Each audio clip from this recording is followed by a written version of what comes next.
अस्सलाम वालेकुम my YouTube family. जैसे कि आपको लग रहा होगा आज हम बना रहे हैं पालक और प्याज के पकोड़े, लच्छेदार पकोड़े। चलिए इसे क्विक से शुरू करते हैं बनाना।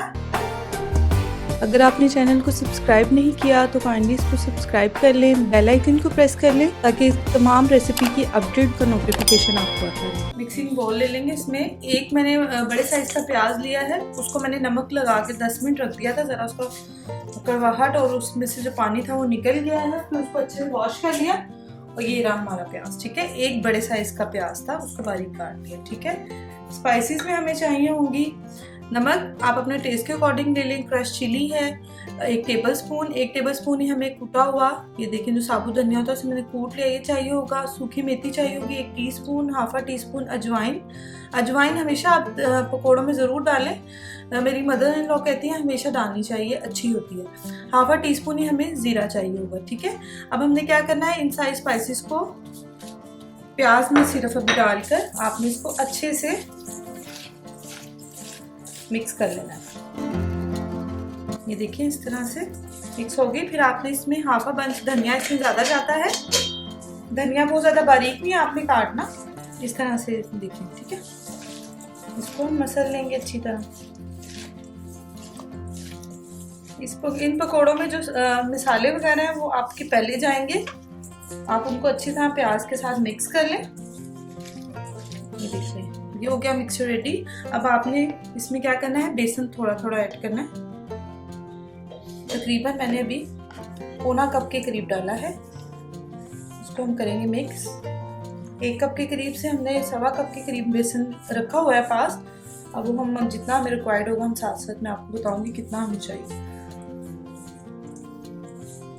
ठीक है, पानी अभी हमने बिल्कुल ऐड नहीं किया, हम बस ये देखना चाह रहे हैं कि जो प्याज है उसको कितना पानी उसको ड्राई होने में लगेगा। ठीक है, बेसन डाला है तो प्याज का में जितना भी पानी था वो बेसन को में चला गया, ये देखते हैं। ठीक है, क्योंकि हमने इसको लच्छेदार और क्रिस्पी बनाना है तो इसमें पानी की ज़्यादा नहीं हमने क्वांटिटी रखनी। ठीक हो गया, फिर हम इसमें और डालेंगे बेसन। ये तकरीबन 1 कप इसमें बेसन जा चुका है। ठीक है, ये हो गया। अब आपने इसमें ये 1 बंच पालक का डाल लेना, साथ ही आप चूल्हे को ऑन कर लें क्योंकि ये जो पकौड़े होते हैं ये साथ के साथ ही बनते हैं। इनको अगर आपने वेट दिया तो प्याज और पालक जो है वो पानी छोड़ेगी और मिक्सचर जो है वो फट से जो है वो रनी सा हो जाएगा। ठीक है, आपने साथ साथ ही बनाने हैं क्योंकि हमें इसका जो क्रिस्प है उसको रखना है। देखिए पालक मिक्स कर ली। अच्छा, अब 1 कप पहले चला गया बेसन और ½ कप बाद में जाएगा। ठीक है, इधर आप अपनी थोड़ा सा पानी जाएगा क्योंकि हमने चीज़ों को साथ में अच्छे से स्टिक भी करना है। ये देखिए फ्रेंड्स, अभी मुझे इसमें बेसन कम लग रहा है तो मैं इसमें ½ कप और डालूंगी। टोटल इसमें 2 कप के करीब जो है बेसन जा चुका है। ठीक है, वो बिल्कुल रेडी है। ठीक है, इसी फॉर्म में आपको चाहिए, ये देख लें। ठीक है, ऑयल फ्रेंड हमें लग रहा है थोड़ा गर्म हो चुका है, फिर भी मैं कोई एक थोड़ा सा पीस डाल के देखूंगी।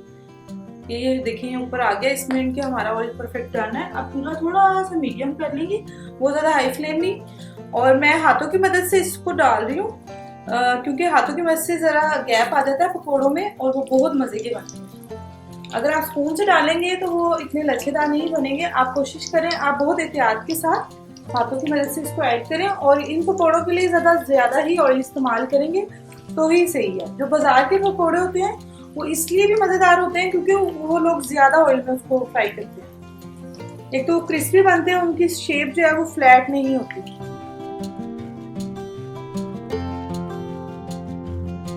अच्छा फ्रेंड्स, एक टिप है पकौड़ों के लिए पालक की स्पेशली कि इसमें आप नमक नॉर्मल जो पकौड़े होते हैं उनसे कम ही डालें। तो आप इसमें नॉर्मल पकौड़ों से मैंने भी कम डाला है, 1 टीस्पून डाला है क्योंकि प्याज को भी लगाकर हमने। ये देखिए फ्रेंड्स, हमारे जो लच्छेदार पकौड़े हैं वो बन चुके हैं, आप देख सकते हैं। देखने से आपको लग रहा होगा ये कितने मज़ेदार हैं। आप लोग इसको एक दफ़ा ज़रूर ट्राई करें एंड प्लीज़ रमज़ान है, हमें भी दुआओं में याद रखें, अपना बहुत सा ख्याल रखें एंड थैंक्स फॉर वॉचिंग। अल्लाह हाफिज़।